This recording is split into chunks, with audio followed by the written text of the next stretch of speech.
Pag binaliktad mo letter by letter ang apelyido na Alas, ang magiging resulta ay Sala. Sino ang may sala? Well, since sinabi mo na first cousin mo si Kiefer Alas, ang mababanatan talaga dahil sa napakasama mong ugali, Pepe Alas, ay si Kiefer Alas. Dahil sa existence ni Pepe Alas, papasama lalo ang imahe at pangalan ni Kiefer Alas. Isipin mo, magbibida-bida ka, sabihan mo yung inang nagluluksa, anong klaseng demonyo ang pumasok sa katawan mo, Rovelyn Baterbonia?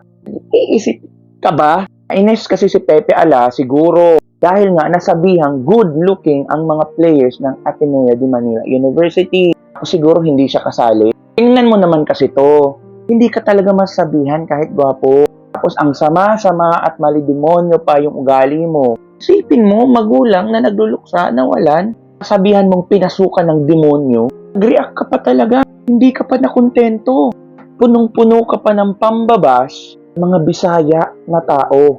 Dahil nga po sinare ni Nanay Rovelyn ang post ng taga-Talakugon ka, nag-react naman ang Pepe Alas. Sabi niya, mali na ito. Aling mali.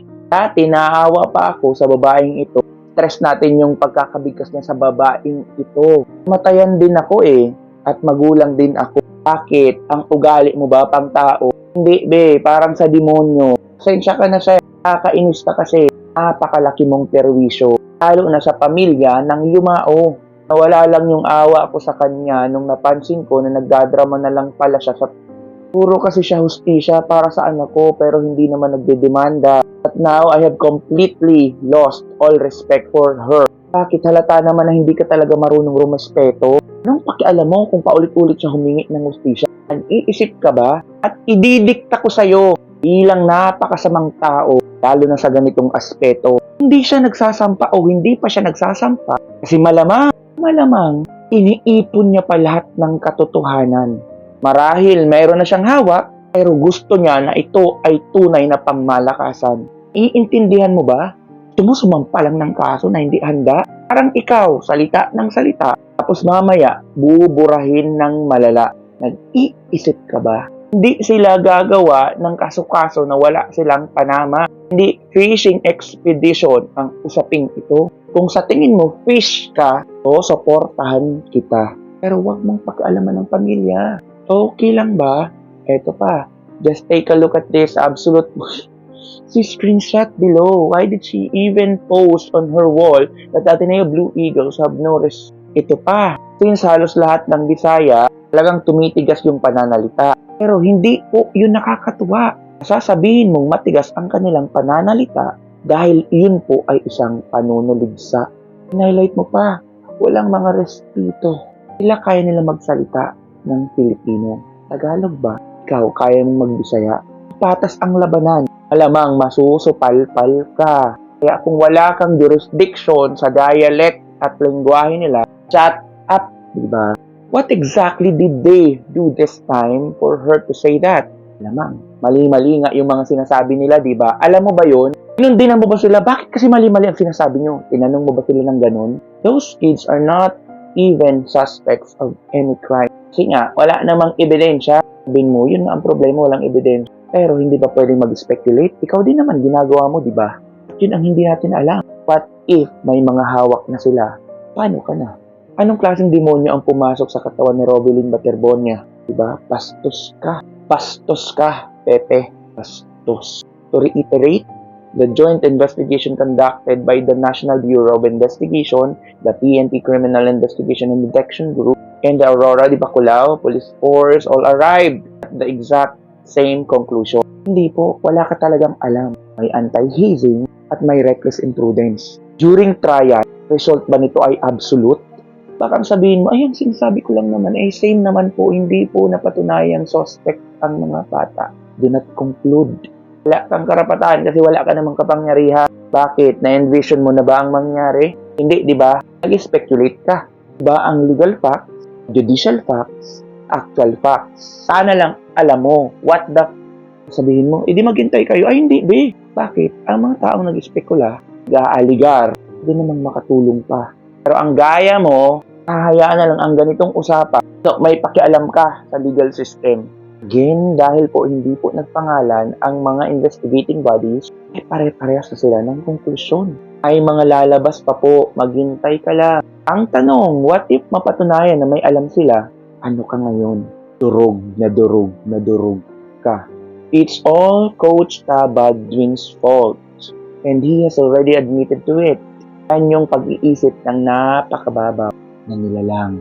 Hindi ka pwedeng maging investigador. Kaya wala kang karapatan doon sa mga nag-iimbestigador. Hindi naman ang publikong maging investigador. Kahit pala publiko, hindi ka pwedeng maging parte nito. Wala ka talagang kwentang tao.